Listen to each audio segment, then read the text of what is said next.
নমস্কার, শুভ সন্ধ্যা। চিলড্রেন বুক বাজারের পক্ষ থেকে আজকে একটা নতুন এপিসোড। আজকে আমি বলবো যুব নায়ক স্বামী বিবেকানন্দ এই বইটি থেকে স্বামীজির কিছু কথা।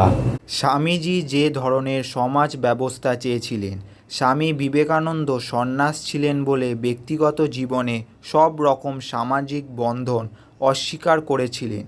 কিন্তু এও আমরা দেখেছি যে এমন কোনো সামাজিক সমস্যা নেই যা নিয়ে তিনি মাথা ঘামাননি। মানুষ মানুষকে কতভাবে নিপীড়ন করতে পারে তিনি দেখেছিলেন, দেখে যন্ত্রণা বোধ করেছিলেন। চারিদিকে দেখেছেন অবিচার, নিষ্ঠুরতা, ক্ষমতার অপব্যবহার করা এবং শোষণ।